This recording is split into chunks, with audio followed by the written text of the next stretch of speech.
Salam guys, Muaz Malik di sini dan pada hari ini aku akan review smartphone daripada Xiaomi iaitu Xiaomi 11T Pro. Yes, aku tahu phone ni dah lama, aku dah unbox pun dah lama. Kenapa lambat sangat buat review? Actually sebenarnya ada sebab kenapa aku lambat. Jadi kalau korang nak tahu kenapa aku lambat review kalau nak yang benda yang paling penting sekali lah, kalau korang nak tahu apa yang best, apa yang tak best berkenaan dengan Xiaomi 11T Pro ni, korang kena tengok video ni sampai habis lah. Jadi tanpa melengahkan masa, jom kita mulakan video ini.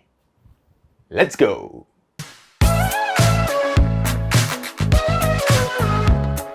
Okay, jadi sebelum nak cerita semua benda, aku nak bagi tahu terus pada korang. Kalau ada yang korang yang baru start buka video ni nak tahu terus sama ada berbaloi ke tak untuk korang habiskan RM2,099 korang tu untuk beli Xiaomi 11T Pro ni, aku cakap memang berbaloi. So korang boleh terus pergi beli je. Tak payah tengok video ni pun tak apa. Memang confirm lah korang akan dapat setiap sen yang korang bayar. Jadi keyword dia adalah Xiaomi 11T Pro ni untuk price range dia tu dengan spesifikasi yang ditawarkan tu, dia memang super berbaloi. Kita boleh kategorikan dia sebagai flagship killer untuk tahun 2021 ni. Tapi macam biasalah kan, bila ada perkataan berbaloi tu, tak semestinya dia terbaik lah kan. Of course lah, walaupun dia berbaloi macam mana pun, mesti dia ada kelemahan. Kelemahan tu memang ada. Memang kalau kita cari tu, memang ada dekat Xiaomi 11T Pro ni. Jadi aku dah gunakan Xiaomi 11T Pro ni selama lebih daripada sebulan. And macam aku cakap pada awal video tadi, intro tadi, memang ada sebab lah kenapa aku delay full review ni. Sebab pada mula-mula masa aku dapat Xiaomi 11T Pro ni, masa yang video unboxing yang korang tengok tu, lepas aku gunakan dia sebagai daily driver aku ada jumpa few masalah yang memang bagi aku tak boleh nak dibawa bincang lah. Tapi lepas sebulan, kebanyakan masalah tu dia dah hilang lah. Jadi sebab tu lah pada hari ni korang boleh tengok aku buat full in-depth review untuk smartphone ni. Jadi ingat, kalau sekarang ni korang ada bajet RM2,099 and korang nak smartphone yang paling powerful, paling berbaloi, paling tinggi spesifikasi dia tu, yang korang boleh dapat pada tanda harga jualan tu,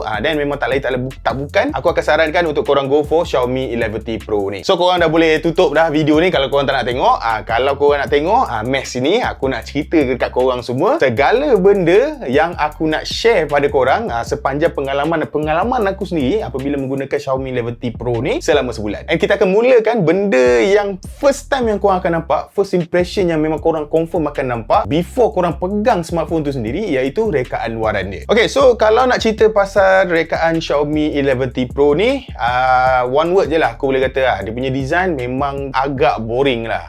Sebab dia punya rekaan dia tu memang dia macam uninspired lah. So kalau korang sekali pandang pun dia nampak macam rekaan Redmi Note 10S punya line up kan, dengan design kamera dia ni semua. And kena pula Xiaomi 11T Pro ni dia bukan smartphone yang ringan tau. So berat dia adalah melebihi 200 gram, and kemudian tak cukup dengan itu, dia tebal. So dia punya tebal dia ni memang bersebab lah. Sebab Xiaomi 11T Pro ni dia punya kapasiti bateri dia 5000 mAh. Tapi walau macam mana pun, disebabkan Xiaomi decide untuk letak kapasiti bateri yang besar macam ni, lepas tu ada cooling system dia semua tu bagai, so dia jadilah tebal macam ni. And honestly, bila korang pegang, bila korang tengok dah lah, kalau korang tengok tu dia punya design dia nampak macam biasa je. Lepas tu bila korang pegang pula, dia rasa berat kan, rasa berat, rasa tebal lah. So dekat situ dia rasa macam korang tengah bukan pegang phone lah, dia macam pegang batu lah. So kalau dari segi dia punya rekaan luaran dia ni, dia tak adalah nampak flagship sangat. Kena pula dia punya design pun sama macam Xiaomi 11T kan. So Xiaomi 11T tu aku klasifikasikan dia sebagai mid-range premium. Lagilah dia buatkan Xiaomi 11T Pro ni nampak tak flagship kan. Sebab kalau kita ambil Xiaomi 11T letak side by side dengan 11T Pro ni, aku rasa tak payah kata korang lah, aku sendiri pun tak boleh nak bezakan, memang nampak sama je. So itulah kalau kita nak bercerita berkenaan dengan rekaan luaran dia. Kemudian untuk dia punya skrin dia pula, yang ini aku memang boleh puji lah. Skrin yang Xiaomi tawarkan untuk Xiaomi 11T Pro ni dia memang flagship. So dia punya skrin dia tu dia mempunyai color yang memang vibrant kan. Dia orang gunakan skrin jenis OLED, lepas tu 120Hz. Lepas tu skrin ini pun menyokong kandungan HDR10+, brightness level pun tinggi, color pun accurate. Cuma di pandangan mata aku lah, warna yang dipaparkan oleh Xiaomi 11T Pro ni dia lebih ke arah warm side lah. Tapi bagi aku benda ni bukan satu isu pun, sebab dalam setting korang boleh adjust lah ikut mana yang sesuai dengan mata korang. Dan yang paling penting sekali, dia punya screen dia ni flat. Dia tak ada curve-curve tu semua. So kalau korang ni jenis yang lebih suka, lebih gemar untuk gunakan screen yang flat, suka pakai tempered glass, then memang korang akan sukalah dengan screen yang ada pada Xiaomi 11T Pro ni. Jadi dengan screen yang macam ni, memang sedap lah kan kalau korang guna untuk layan segala konten dekat social media, terutama kalau korang gunakan YouTube ke ataupun korang gunakan Netflix ke sebab dia support HDR punya konten. So memang shock lah kan bila kita tengok movie kan, layar tu semua. And kena pula apa yang bestnya, Xiaomi 11T Pro ni selain daripada screen yang cantik, dia juga didatangkan dengan setup stereo speaker. So satu dekat atas, satu dekat bawah. And stereo speaker dia ni, stereo speaker dia memang ini macam aku memang tak cukup lah kena letak dua tu. Ini macam dah lah dia tune by Harman Kardon kan. So memang jadi lagi sedap lah bila dengar tu, letak volume tinggi pun dia tak berpecah. And then dia punya sound dia tu pun memang very immersive kan, memang berlemak lah. So dia macam satu bonus point lah kan. Dah lah screen cantik, lepas tu speaker pun sedap. Memang sedap lah layan segala konten yang korang nak layan dekat screen dia ni. Tapi cumanya yang ini bagi aku kekurangan dia lah. So untuk price range yang 2000 ke atas ni, untuk screen dia ni, satu kelemahan yang aku nampak adalah dia tak gunakan setup in-display fingerprint scanner. So untuk Xiaomi 11T Pro ni, dia gunakan conventional fingerprint scanner yang diletakkan pada bahagian power button dia. Tapi dia punya conventional fingerprint scanner dia ni memang laju lah kan. Baca cap jari aku memang tak ada masalah lah. Cuma tu je lah kan, dia macam tak nampak canggih lah kan. Apa ni kan, harga 2000 tapi tak ada in-display kan, macam apa benda ni kan? Dah tahun 2021 kot kan? Betul tak? Tapi betul lah, walau macam mana pun, walaupun dia tak ada in-display fingerprint scanner, bagi aku dia tetap dia tetap berbaloi lah. Sebab walaupun dia mempunyai design yang tak nampak cantik kan, kemudian dia tak ada in-display fingerprint scanner, tapi dia punya screen lawa. And then kemudian on top of that, Xiaomi 11T Pro ni pun adalah antara smartphone yang very rare lah kan, sebab masih lagi ada dibekalkan dengan IR blaster. Korang boleh guna lah kan, macam aku guna untuk control aku punya aircon. Ada kemudian untuk protection screen depan ni, dia gunakan Gorilla Glass Victus tau. So benda ni memang selalunya korang akan dapat pada smartphone yang flagship lah, smartphone yang mahal lah. Selalunya yang murah-murah ni memang tak ada lah kan, dia pakai Gorilla Glass Victus ni. Ada kemudian benda yang orang selalu terlepas pandang adalah dia punya haptic vibration dia. Dia punya sistem vibration dia memang sedap, memang tactile habis lah. Memang bila korang guna tu, korang memang akan rasa lah dia macam sebuah smartphone yang mahal. So benda ni memang korang kena try, and then baru korang akan faham apa yang aku cuba sampaikan ni. Dan last sekali, Xiaomi 11T Pro ni dia rasa berbaloi sebab dia punya storage dia tu, dia gunakan storage jenis UFS 3.1. So dekat sini kau memang confirm lah kan, dia punya write and read speed tu memang laju, dan disebabkan dia 3.1, dia lebih modern, so maknanya dia boleh bertahan lebih lama lah. Dan kena pula Xiaomi sendiri mention yang mana Xiaomi akan memberikan backup OS selama 3 tahun untuk Xiaomi 11T Pro ni. So lagi seronok lah kan. So maknanya korang akan dapat 3 major update. So macam sekarang dia gunakan Android 11, so korang akan dapat 12, 13 dan 14. So maknanya lagi 3 atau 4 tahun.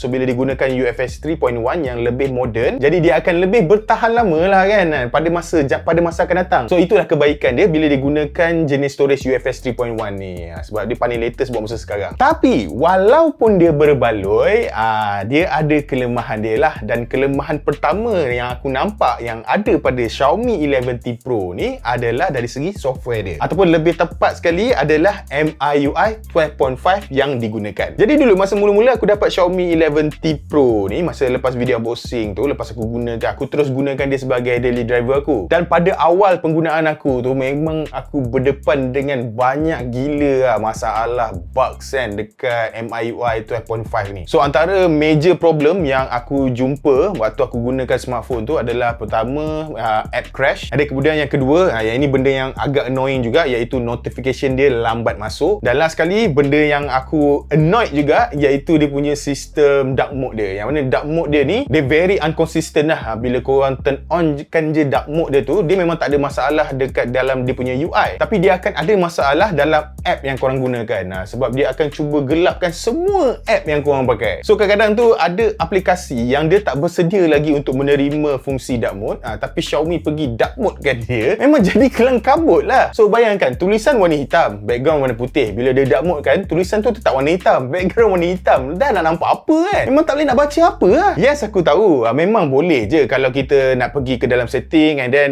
matikan je lah kan aplikasi yang korang tak nak untuk dark mode tu.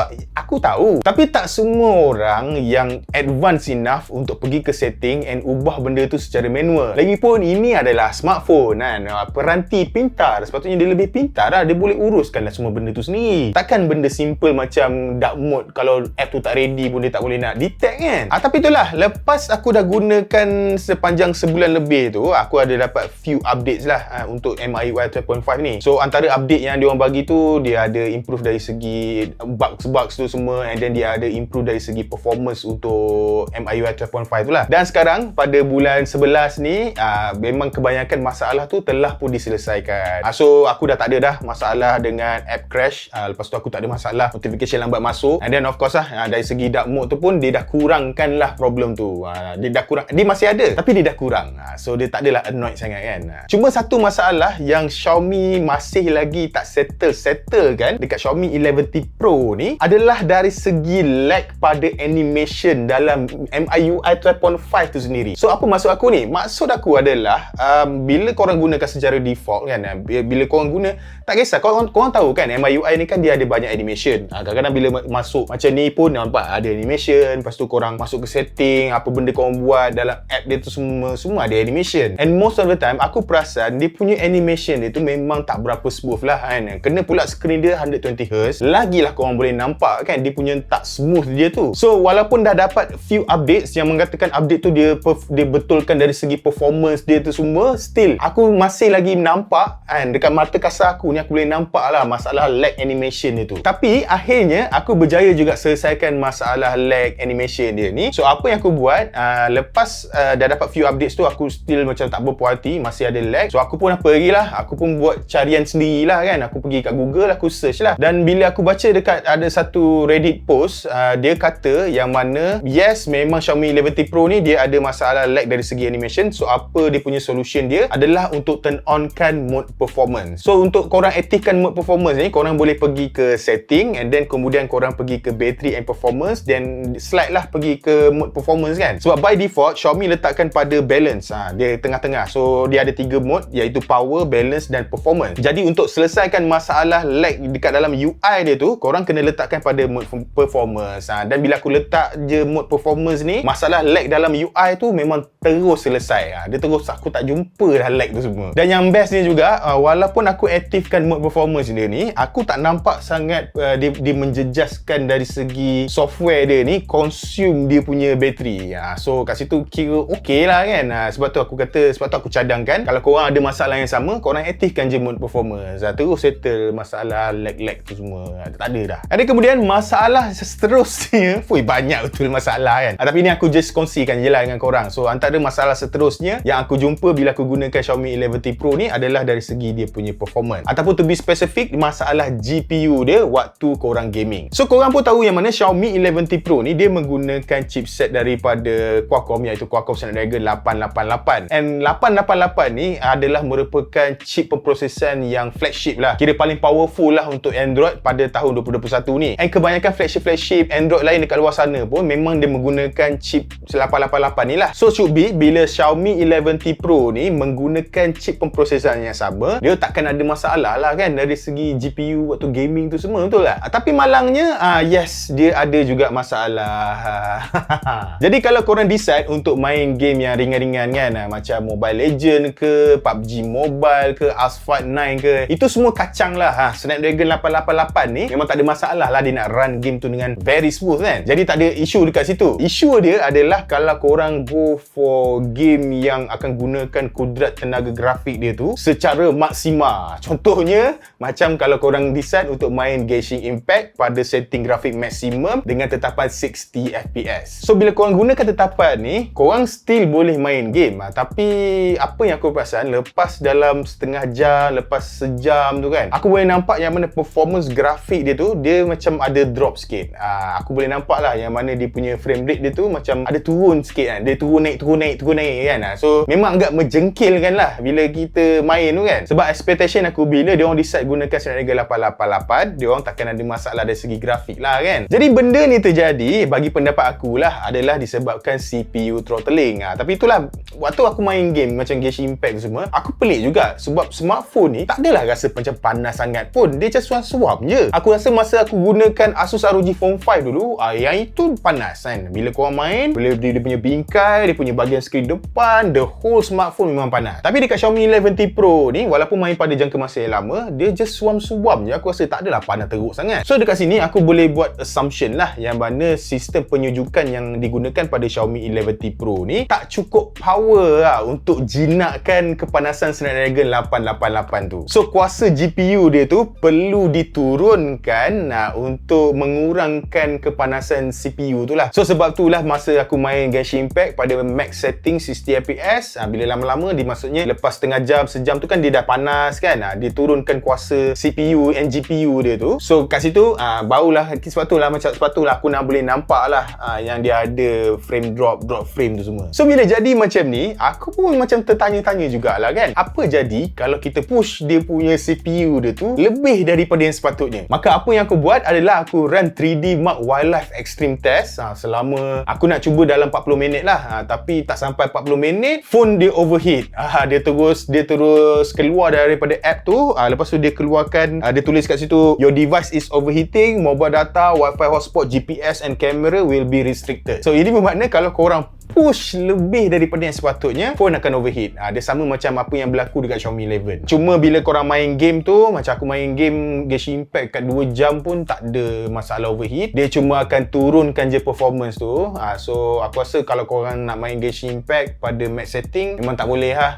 Kalau nak main, maybe korang kena turunkan pada medium grafik ke ataupun high grafik ke 30fps macam tu lah. Kalau tak, memang tak enjoy lah kalau main pun kan. Nak buat apa kan kalau main duk sangkut kan, tak buat hati je. Dan last sekali masalah yang aku jumpa pada Xiaomi 11T Pro ni adalah dari segi performance bateri dia. Actually tak adalah masalah sangat pun. Dia cuma aku rasa macam kurang berpuas hati lah. Sebab kita tahu Xiaomi 11T Pro ni dia gunakan capacity bateri 5000 mAh. 5000 mAh ni besar tau. So aku pun of course lah kan, sebagai normal user, aku memang akan letakkan expectation yang agak sedikit tinggi lah kan. Aku mengharapkan yang mana dia punya bateri performance tu boleh pergi jauh lah. Sebab dia gunakan screen dia pun Full HD je. Lepas tu capacity bateri dia pun besar kan. So sepatutnya dia boleh go more than that lah kan. Tapi secara average, aku just mampu untuk dapatkan screen on time dalam 5-6 jam kan. Kalau aku bernasib baik, aku boleh dapat lebih sikit dalam 7 jam lebih macam tu. And result ni memang agak mengecewakan aku lah. Sebab aku assume mana, yalah patutnya 5000 mAh boleh pergilah more than 8 jam kan. Ni yang dapatan aku ni adalah dalam mode balance tau. Aku tak guna mode performance. So sebab tu aku kata sepatutnya dia boleh dapat dah lebih daripada 8 jam kan. Tapi itulah, dapat 5-6 jam, paling baik pun korang dapat 7 jam. Tapi korang tak perlu risau lah, walaupun dia dapat screen on time sebanyak tu sahaja, still lah smartphone ni, Xiaomi 11T Pro ni korang boleh gunakan sepanjang hari. Tak ada masalah. Tak adalah setengah hari kan, pukul 1 tengah hari bateri dah habis. Benda tu memang takkan berlaku lah. Kalau dia berlaku pun, apa ada hal kan. Dalam kotak korang dapat adapter 120 watt kot. So Xiaomi claim yang mana kalau korang charge tu daripada 0 sampai 100%, dia hanya akan ambil masa 17 minit je. Terus dah full charge dah. So macam biasa jugalah, aku pun memang tak percaya lah kan Xiaomi claim macam ni. So apa yang aku buat? Aku pun buat test kan. So aku buat test, yes, memang korang boleh dapat 17 minit. Tapi dengan syarat, korang kena pastikan yang mana masa bateri korang habis tu, smartphone tu dia tak adalah dalam keadaan yang panas. Dan korang kena pastikan juga yang mana waktu korang charging tu, smartphone tu bukan berada pada kawasan bilik yang agak panas. Sebab kalau let's say korang charge waktu korang baru je habis main game, so phone kan dia ada suam panas kan. Ada kemudian tak cukup dengan tu, bilik korang pun panas, korang pun start charge, korang takkan dapat 17 minit. Korang akan dapat dalam 20 hingga 25 minit. Still bagi aku laju lah. Cuma dia tak capai lah kan 17 minit tu. So meaning dia dekat sini, sensor yang Xiaomi claim yang dia orang gunakan untuk keselamatan bateri dia tu memang berfungsi dengan baik lah. So bila dia detect yang mana tak selamat untuk dia go for kelajuan yang tinggi, sebab dia akan create haba yang tinggi. So dia orang decide untuk slowkan charging tu. So dapat dalam 20 hingga 25 minit. Dan kalau korang tertanya, adakah selamat untuk korang cas pada kelajuan tinggi 120 watt ni akan rosakkan bateri ke tak? Yang ini aku tak tahu kan. Aku tak boleh nak jawab sebab teknologi ni dia baru lagi. So kalau kita nak tahu dia selamat ataupun bateri akan tahan lama ataupun tak, kita kena tunggulah lagi 2-3 tahun baru kita boleh dapat result dia yang macam mana. And aku rasa itu je lah kot kelemahan yang aku jumpa yang ada pada Xiaomi 11T Pro ni. Dia ada juga kelemahan lain, tapi aku takkan anggap dia sebagai satu kelemahan lah. Contoh macam kamera dia kan. So macam kamera Xiaomi ni, macam korang faham lah kan, dia bukannya yang terbaik lah. Korang tak boleh lah nak bandingkan dengan flagship smartphone, tapi still dia punya outcome dia tu tak adalah teruk sangat. Korang still boleh guna. And kena pula macam Xiaomi 11T Pro ni, memandangkan digunakan Snapdragon 888 sama macam yang digunakan pada Xiaomi 11, korang juga dapat feature-feature yang lebih kurang sama lah macam yang terdapat pada Xiaomi 11. Contohnya korang boleh dapat movie effect kan, korang boleh buat macam dolly shot tu semua, dan kemudian korang juga boleh gunakan fungsi dual video kan, video clone, slow motion. Lepas tu satu benda yang baru juga yang ada dekat Xiaomi 11T Pro ni adalah dia punya fungsi video, ada fungsi audio zoom. So korang boleh zoom lah kan, kalau ada makcik-makcik tengah mengumpat ke apa, korang nak dengar apa dia cakap ke, korang boleh gunakanlah fungsi audio zoom ni. Dan kemudian ada juga ramai komplain yang kata Xiaomi 11T Pro ni dia tak ada OIS kan, dia tak ada optical image stabilization. Yes, memang dia tak ada, tapi bagi aku bukan satu masalah juga, sebab gambar yang aku ambil walaupun dia tak ada OIS memang very sharp, tak ada pun bergegar-gegar. And kalau dalam mode video pun disebabkan dia ada EIS, so dia ada electronic image stabilization, so video pun still nampak stabil je. So aku tak ada nak komplain sangat lah kat situ. Dan untuk kualiti gambar macam aku cakap tadi, walaupun kualiti dia biasa je, aku memang takkan kategorikan dia sebagai satu kelemahan. And aku yakin lah yang mana korang akan berpuas hati dengan prestasi kamera yang ada pada Xiaomi 11T Pro ni. So ini adalah contoh-contoh gambar yang aku ambil daripada Xiaomi 11T Pro.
Jadi kesimpulan dia untuk Xiaomi 11T Pro ni, dia tak ada kesimpulan. Sebab aku dah simpulkan pada awal video tadi. Aku kata yang mana kalau sekarang ni korang ada bajet RM2,099 and korang nak cari sebuah smartphone yang flagship killer, dan memang aku akan sarankan untuk korang terus go for Xiaomi 11T Pro ni. So Xiaomi 11T Pro ni memang merupakan sebuah smartphone yang berbaloi untuk dibeli. Tapi dalam dia punya berbaloi dia tu, korang walau macam mana pun kena letakkan expectation. Jangan letak expectation yang terlampau tinggi. Sebab bila ada je perkataan berbaloi tu, dia pasti akan ada kelemahan. Dan kalau korang rasa kelemahan-kelemahan yang aku cerita tu memang bukan satu benda yang big deal untuk korang, dan apa lagi?